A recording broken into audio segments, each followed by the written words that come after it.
So students, और चूंकि जैसे कि प्रीवियस क्लासेस में मैंने आप लोगों को प्रेजेंट इंडेफिनिट टेंस से रिलेटेड जो टाइम एंड टेंस के जो रूल्स होते हैं प्रेजेंट इंडेफिनिट टेंस में, वो चीजें मैंने सारा कंप्लीट करवा दिया था। And now we shall discuss about the rules of present continuous tense.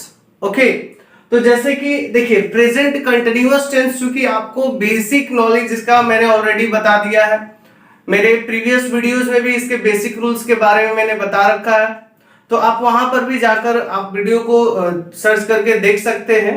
ठीक है, मेरे प्लेलिस्ट में भी है ना। तो चलिए सबसे पहली चीज अब हम बात करते हैं कि प्रेजेंट कंटिन्यूअस टेंस में अगर बात की जाए कि उसमें अगर टाइम को इंक्लूड कर दिया जाए, यानी present continuous tense with the time, तो वो जो टाइम आ गया वो टाइम एक पार्टिकुलर टाइम ही होता है जो रेफर करता है सिर्फ और सिर्फ प्रेजेंट कंटिन्यूअस टेंस को। ठीक है, और आज हम लोग उसी टाइम के बारे में डिस्कस करेंगे कि आखिर वो कौन कौन से ऐसे टाइम है, वो कौन कौन सी ऐसी सिचुएशंस होंगी जहां पर हमें प्रेजेंट कंटिन्यूअस टेंस का यूज करना है। आ रही बात समझ में? चलिए तो देखते हैं, यहां पर सबसे इंपॉर्टेंट बात है रूल नंबर 1 की तरफ चलते हैं। रूल नंबर 1 में मैंने बताया है कि an action that going on at the time of speaking, ठीक है, an action that going on at the time of speaking, यानी वो एक्शन जो बोलने के समय यानी जो बात करने के समय जो बोला जा रहा है उस टाइम में वो क्या हो रहा हो, जारी हो, यानी कि वो चल रहा हो। तो ऐसे सिचुएशंस में उस टेंस को हमें प्रेजेंट कंटिन्यूअस टेंस माना जाता है, कहते हैं, है ना। अब इससे रिलेटेड मैंने यहां पर कुछ एडवर्ब्स ऑफ टाइम बताया है, और ये एडवर्ब्स ऑफ टाइम एक पार्टिकुलर एडवर्ब्स ऑफ टाइम है जो सिर्फ प्रेजेंट कंटिन्यूअस टेंस को रेफर करता है।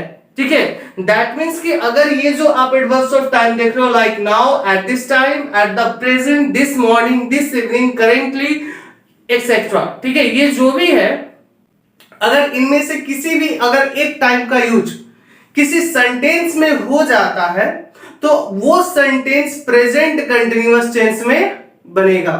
अगली बात समझ में? चलिए अब देखते हैं इससे रिलेटेड कुछ एग्जांपल्स। मैंने यहां पर फर्स्ट एग्जांपल दिया है दे, यहां पर ब्लैंक्स, ठीक है, अ नोवेल नाउ, है ना, और यहां पर मैंने वर्ब दिया है रीड। तो यहां पर देखो ये नाउ क्या है, ये एक टाइम है, ये क्या हुआ, टाइम, और ये टाइम किस टेंस को रेफर कर रहा है, ये टाइम प्रेजेंट कंटिन्यूअस टेंस को रेफर कर रहा है। आप देख रहे हो यहां पर ये एडवर्ब्स ऑफ टाइम और इसी में से क्या आया, नाउ। तो नाउ को देखने से क्या पता चला कि यहां पर कौन सा टेंस यूज होगा, so present continuous tense. Is that clear? तो यहां पर आप देखो जब नाउ ये टाइम को रेफर कर रहा है एंड ये टाइम प्रेजेंट कंटिन्यूअस टेंस को रेफर कर रहा है, सो दैट मींस यहां प्रेजेंट कंटिन्यूअस टेंस, इसलिए क्या हो जाएगा, ही के सॉरी दे के अकॉर्डिंग क्या हो जाएगा, आर, ठीक है, और रीड का बिफोर रीडिंग। तो ये चीज आपको बेसिक नॉलेज होना चाहिए कि जब प्रेजेंट कंटिन्यूअस की बात करते हैं तो यहां पर इसका एक्चुअली वर्ब होता है is, am, are plus before form. ये चीज आपको पता होना चाहिए। ठीक है, तो यहां पर दे के अकॉर्डिंग हो जाएगा आर एंड रीड का बिफोर फॉर्म हो जाएगा रीडिंग। इसी तरह से देखिए सेकेंड एग्जांपल जो है, she dash food at the moment. At the moment से क्या पता चला, ये टाइम कौन सा है, ये टाइम रेफर कर रहा है प्रेजेंट कंटिन्यूअस को। आप देख सकते हो ये एडवर्ब्स ऑफ टाइम आया है यहां पर। सो दैट मींस कि ये टाइम अगर प्रेजेंट कंटिन्यूअस टेंस को रेफर कर रहा है तो हो जाएगा किस टेंस में बनाएंगे, प्रेजेंट कंटिन्यूअस में। तो सी के according is and then cook का बिफोर कुकिंग। ठीक है, सो इस तरीके से क्या हो जाएगा, C is cooking food at the moment. Okay, चलिए ठीक है, अगला थर्ड एग्जांपल भी देख लेते हैं। My Elder brother dash at my home this morning. तो हर सेंटेंस में कहीं ना कहीं टाइम का यूज होगा, टाइम का जिक्र होगा, उसी टाइम अकॉर्डिंग हमें टेंस को रिकॉग्नाइज करना है, टेंस को पहचानना है। तो देखो यहां पर जो टाइम आया हुआ है वो क्या है, दिस मॉर्निंग, और दिस मॉर्निंग से पता चला कि यहां पर कौन सा टेंस होगा, प्रेजेंट कंटिन्यूअस। तो चलिए कम का यहां पर बना दीजिए। सो माय एल्डर ब्रदर इसके अकॉर्डिंग हो जाएगा इज एंड देन कम का before coming, then my elder brother is coming at my home, ठीक है, this morning. ओके, चलो लास्ट वाला जो एग्जांपल है वो भी उसी तरीके से है, करेंटली यहां पर आया हुआ है, करेंटली से पता चला कि ये जो टाइम है वो प्रेजेंट कंटिन्यूअस को रेफर करता है, दैट्स व्हाई यहां पर टीच का हो जाएगा ही के according is, and then teach का बी फॉर टीचिंग, ठीक है। तो ये था हमारा प्रेजेंट कंटिन्यूअस टेंस का फर्स्ट रूल। चलिए अब देखते हैं हम लोग प्रेजेंट कंटिन्यूअस टेंस का ही सेकंड रूल के बारे में। ओके फ्रेंड्स, और हम बात करते हैं रूल नंबर 2। जो ये रूल नंबर 2 है प्रेजेंट कंटिन्यूअस टेंस का, रूल नंबर 2 की हम बात कर रहे हैं, ठीक है। तो चलिए आइए हम लोग बात करते हैं रूल नंबर 2 के बारे में। मैंने यहां पर बताया है it is also used for expressing fixed future plan और प्रोग्राम, ठीक है, ऑफ नियरेस्ट फ्यूचर टाइम, ठीक है। देखिए इस रूल को पढ़ने से जरूर आपको कुछ प्रेजेंट इंडेफिनिट टेंस में याद आया होगा, है ना। तो देखो वो उस टेंस में भी मैंने बताया था फिक्स्ड फ्यूचर प्लान के बारे में, एंड फिक्स्ड फ्यूचर प्लान के बारे में इस टेंस में भी हमें जानना है, ठीक है। चूंकि फिक्स्ड फ्यूचर प्लान जो होता है वो present indefinite and present continuous दोनों में बनाया जाता है, ओके, यानी दोनों टेंस में हम उसे बना सकते हैं। इज दैट क्लियर, ठीक है। तो चलो आप इसको यहां पर ये समझो, ये चीजें जो मैंने बताया है कि फिक्स्ड फ्यूचर प्लान और प्रोग्राम जो कि नियरेस्ट फ्यूचर टाइम के फिक्स्ड फ्यूचर प्लान को एक्सप्रेस करने के लिए हम प्रेजेंट कंटिन्यूअस टेंस का भी यूज करते हैं, है ना। वही चीज मैंने यहां पर बताया है कि तो नियरेस्ट फ्यूचर टाइम जो नजदीकी भविष्य का जो समय होता है, जो फ्यूचर टाइम होता है, उसमें फिक्स्ड फ्यूचर प्लान यानी जो निश्चित कार्यक्रम या कोई निश्चित योजना जो होती है उसे एक्सप्रेस करने के लिए प्रेजेंट कंटिन्यूअस टेंस का भी यूज किया जाता है, ठीक है। अब जनरली देखो जिस तरह से सारे टेंसेस में कुछ ना कुछ तो टाइम आ रहे हैं, उसी तरह से इस टेंस में भी टाइम आया है, ठीक है। यानी कि आप इस टाइम को रेफरेंस से भी आप समझ सकते हैं कि अगर इनमें से किसी भी टाइम का यूज अगर किसी सेंटेंस में होता है, सो दैट मींस कि वो प्रेजेंट कंटिन्यूअस टेंस है ना। लेकिन उसे आप प्रेजेंट इंडेफिनिट में भी बना सकते हैं, क्यों? क्योंकि फिक्स्ड फ्यूचर प्लान हुआ, ये मैंने आपको प्रेजेंट इंडेफिनिट में भी पढ़ाया है, ठीक है। तो चलिए देखते हैं वो कौन कौन से एडवांस ऑफ टाइम है, जैसे कि tomorrow, next day, next night. अब आते हैं next moment, next year, next month, this morning, 10 o'clock, 6 PM, 10 PM etcetera, ठीक है। तो ये सभी एडवर्ब्स ऑफ टाइम है ना। अब चलो देखो इस मैंने कुछ एग्जांपल्स दिया है, एग्जांपल्स को भी थोड़ा देख लेते हैं। यहां पर मैंने बताया my father dash to Mumbai tonight, okay. तो यहां देखो वो कौन सा, कहीं आपको इस सेंटेंस में कोई टाइम दिख रहा है? अगर वो टाइम दिख रहा है तो उसी टाइम के अकॉर्डिंग आप एक्शन कीजिए, ठीक है। तो वो टाइम क्या है, यहां पर टाइम है वो टुनाइट, और टुनाइट से क्या पता चला कि ये फिक्स्ड फ्यूचर प्लान को एक्सप्रेस कर रहा है, ठीक है। सो दैट मींस कि फिक्स्ड फ्यूचर प्लान हम इसे प्रेजेंट कंटिन्यूअस टेंस में पढ़ रहे हैं, तो इसलिए इसको किस टेंस में बनाएंगे? प्रेजेंट कंटिन्यूअस में बनाएंगे, ठीक है। इस बात को समझना कि हम इस रूल को प्रेजेंट कंटिन्यूअस टेंस में पढ़ रहे हैं, इसलिए हम इस सेंटेंस को प्रेजेंट कंटिन्यूअस टेंस में बनाएंगे, ठीक है। तो इसलिए आपको क्या हो जाएगा, गो यहां पर प्रिंसिपल वर्ब दिया हुआ है, तो माय फादर के अकॉर्डिंग हो जाएगा my father is going, my father is going to Mumbai tonight, okay. तो इस हो गया।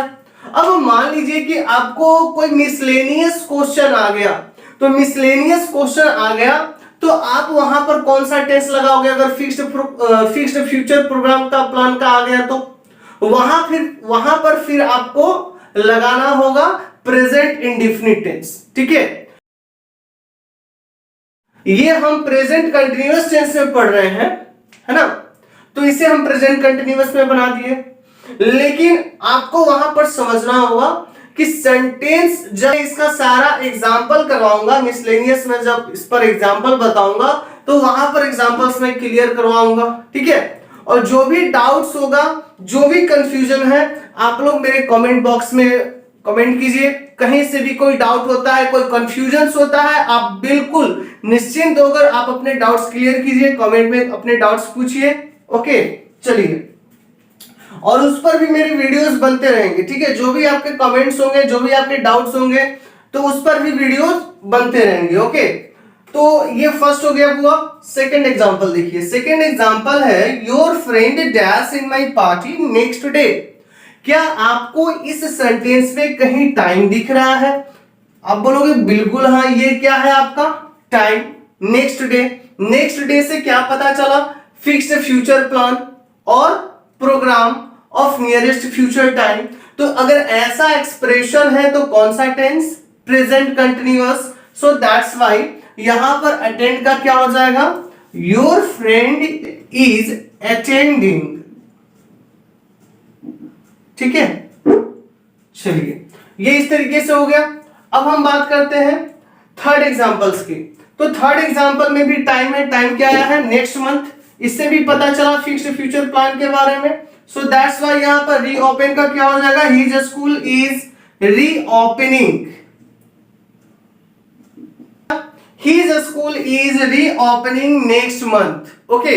तो इस तरीके से आपको फिक्स्ड फ्यूचर प्लान आ जाए तो आप उसे प्रेजेंट इंडेफिनिट में भी बना सकते हो और प्रेजेंट कंटिन्यूअस में भी बना सकते हैं, ठीक है। डिपेंड करता है कि सेंटेंस का फॉर्मेशन कैसा है, ठीक है। अगर जिस तरह से सेंटेंस का फॉर्मेशन होगा आप उस तरीके से आप वहां पर चूज करोगे, टेंस को चूज करोगे कि प्रेजेंट इंडेफिनिट होगा या प्रेजेंट कंटिन्यूअस होगा। लेकिन परेशान बिल्कुल भी नहीं होना, मैं इन सब पर जैसे ही मेरा पूरा टाइम एंड टेंस कंप्लीट हो जाए, 2-3 क्लासेस जो मेरे होंगे वो पूरे के पूरे प्रैक्टिस पर चलेंगे। वो सिर्फ और सिर्फ मैं यहां पर बोर्ड प्रैक्टिस करवाऊंगा मैं, ठीक है। सारे एग्जांपल्स को सॉल्व करवाऊंगा, सारे क्वेश्चंस मैं यहां पर दूंगा और सबको मैं खुद ही सॉल्व करवाऊंगा। आप लोगों को सिर्फ समझना है और कॉपी में मेंशन करते रहने हैं, ठीक है। चलिए, तो ये था हमारा रूल नंबर 2। अब हम बात करते हैं रूल नंबर 3 के बारे में, ओके। आइए अब हम बात करते हैं रूल नंबर 3 की ओर, ठीक है। चलिए, it is used, rule number 3 क्या कहता है? It is used to express intention. It is used to express intention, यानी इंटेंशन मतलब क्या होता है? इरादा, ठीक है, या पॉसिबिलिटी। यहां पर हम इसको इस तरह से भी मान सकते हैं, पॉसिबिलिटी। समझ लो इस बात को, यानी संभावना, है ना। तो अगर हम बात करेंगे कि इस टेंस का जो यूज होता है किस चीज को एक्सप्रेस करने के लिए? इंटेंशन, ठीक है। यानी कि अगर किसी एक्शन में कोई इरादा छिपा हुआ है, कोई संभावना छिपा हुआ है या कोई मतलब इंटेंशन छिपा हुआ है, सो दैट मींस कि वो जो सेंटेंस होगा किस टेंस में बनेगा?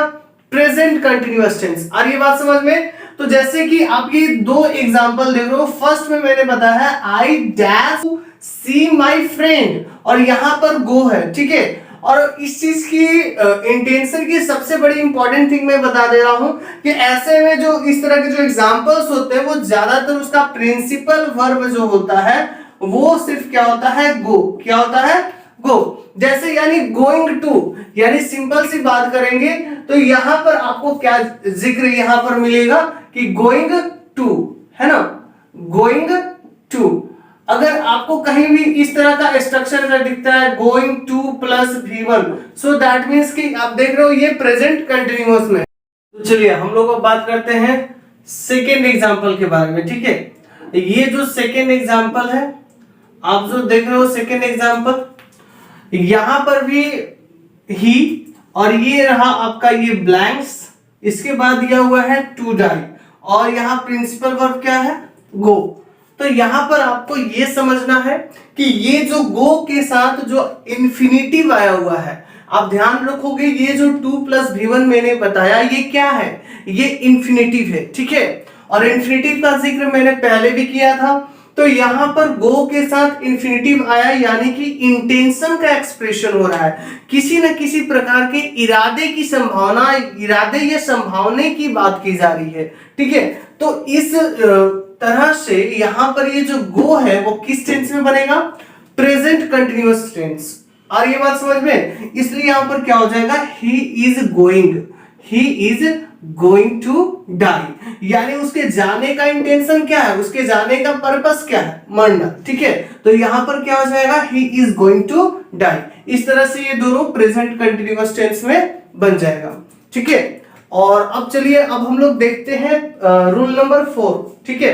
तो प्रेजेंट कंटिन्यूअस टेंस का रूल नंबर 4, चूंकि ये हमें ये बताता है कि it is used to express, यानी प्रेजेंट कंटिन्यूअस टेंस का यूज हम एक्सप्रेस करने के लिए करते हैं। क्या चीज एक्सप्रेस करने के लिए? So the meaning of increasing और डिक्रीजिंग इन द एक्शन, यानी कि एक्शन में, कार्य में, ठीक है, एक्शन में जो भी इंक्रीजिंग होगा, ठीक है, यानी कि इंक्रीजिंग मतलब वृद्धि, इंक्रीजिंग मतलब वृद्धि, ठीक है, और डिक्रीजिंग मतलब ह्रास होना, ठीक है, या घटना, ठीक है, ह्रास होना या घटना, समझ रहे हो। तो अगर कहीं भी एक्शन में किसी इंक्रीजिंग की बात की जाए, ठीक है, यानी अगर किसी एक्शन में वृद्धि हो रही है या डिक्रीजिंग हो रही है, उसमें कमी हो रही है या वो फिर घट रही है, तो इस तरह से उस एक्शंस को हम किस टेंस में बनाएंगे? Present continuous tense. उस एक्शन को प्रेजेंट कंटिन्यूअस टेंस में बनाया जाएगा। सबसे हमारा मेन पॉइंट क्या है? मेन पॉइंट है हमारा इंक्रीजिंग और डिक्रीजिंग। जहां भी आपको कहीं इंक्रीजिंग और डिक्रीजिंग का मीनिंग एक्सप्रेस होता है, तो वहां पर आपको प्रेजेंट कंटिन्यूअस टेंस का यूज करना है। और ये बात समझ में? चलिए एग्जांपल देखिए। अब यहां पर मैंने यहां एग्जांपल बोला, ही डैश फैटर एंड फैटर, तो मोटा और मोटा, ठीक है, वो दिन प्रतिदिन क्या हो रहा है? मोटा और मोटे होते जा रहा है, ठीक है। तो यहाँ बिकम क्या है? बिकम प्रिंसिपल वर्ब है, और फैटर एंड फैटर से पता चला कि यहाँ पर इंक्रीजिंग हो रही है, उसके हेल्थ में क्या हो रही है, उसके मोटापे में क्या हो रही है? इंक्रीजिंग हो रही है। सो दैट मीन्स कि वहां पर क्या हो जाएगा? बिकम का प्रिंसिपल वर्ब के according he is becoming fatter and fatter, he is becoming fatter and fatter. अब उसी तरह से सेकेंड एग्जांपल देखिए, the price of gold, the price of gold, यानी जो गोल्ड की जो प्राइस है, जो मूल्य है, वो डे बाय डे, यानी प्रतिदिन, दिन प्रतिदिन वो क्या हो रही है? बढ़ रही है। इंक्रीज मतलब ये अपने आप पे यही वर्ड यहां पर आ गया है। सो दैट मीन्स कि ये अब अपने आप में क्या हो जाएगा? प्रेजेंट कंटिन्यूअस टेंस, ठीक है। तो आप देखो, जब ये अपने आप में ये इंक्रीजिंग हो रहा है, बढ़ रहा है, तो जब ये बढ़ रहा है तो यहां पर ये प्रेजेंट कंटिन्यूअस बनेगा, और द प्राइस ऑफ गोल्ड के अकॉर्डिंग इज हो जाएगा, और इंक्रीज का बिफोर इंक्रीजिंग हो जाएगा। समझ रहे हो इस बात को? चलो, तो क्या बन गया हमारा? The price of gold is increasing day by day, ठीक है। अब चलिए लास्ट वाला जो हमारा एग्जांपल कहता है कि द वैल्यू ऑफ रुपीज, जो रुपीज की वैल्यू है, डिमिनिश मतलब होता है कमी होना, क्या होता है? या कम होना, ठीक है। तो वो डे बाय डे यहां पर बताया जा रहा है कि जो रुपीज की जो वैल्यू है वो भी दिन प्रतिदिन क्या हो रही है? कम हो रही है। तो यहां पर देखो, ये कम हो रहा, ये हमारा डिक्रीजिंग हो गया, और जब ये डिक्रीजिंग की बात की जा रही है, तो इंक्रीजिंग एंड डिक्रीजिंग किस टेंस में आता है? प्रेजेंट कंटिन्यूअस टेंस में। सो दैट्स व्हाई यहां पर क्या हो जाएगा? Is diminishing, is diminishing. So that means कि रुपीज की कीमत दिन प्रतिदिन कम हो रही है, ठीक है। तो इस तरीके से आपका ये थर्ड एग्जांपल। अब इस चीज को ध्यान रखना, ये इंक्रीजिंग एंड डिक्रीजिंग मैंने प्रेजेंट कंटिन्यूअस टेंस में पढ़ाया, और चूंकि इसी रूल्स को आपको फिर से आगे आने वाले पास्ट कंटिन्यूअस टेंस में भी पढ़ना है, ठीक है। तो पास्ट कंटिन्यूअस टेंस में भी पढ़ना है ना। तो ये चीज समझने का प्रयास करना, जो चीजें, जो एक्शन वहां पर आप जनरली पास्ट कंटिन्यूअस में जब आएगा तो मैं बताऊंगा कि किस तरह से आपको चूज करना है कि इस तरह के मीनिंग को प्रेजेंट कंटिन्यूअस में कब बनाना है और कब पास्ट कंटिन्यूअस में बनाना है, ठीक है। तो वहां पर मैं आपको बताऊंगा किस तरह से उसे आप प्रेजेंट कंटिन्यूअस में बनाइए या फिर पास्ट कंटिन्यूअस में बनाइए। आ रही बात समझ में? चलिए ठीक है, ये हमारा था मेन हमारा रूल नंबर 4। ये अभी का आज के क्लास का हमारा इतना ही है, ठीक है। इसके बाद नेक्स्ट क्लास में हम लोग और भी प्रेजेंट कंटिन्यूअस टेंस के कुछ अनदर रूल्स हम लोग डिस्कस करेंगे, ठीक है। इसके और भी कुछ रूल्स हैं जो हम लोग डिस्कस करेंगे नेक्स्ट क्लास में, है ना। तो बाकी आप लोगों को जो भी बताया जा रहा है उसे अपने कॉपी में मेंशन कीजिए। तो ठीक है students, thank you so much, आपने टाइम दिया, और wish you stay happy, healthy and safe. Okay, bye, good bye.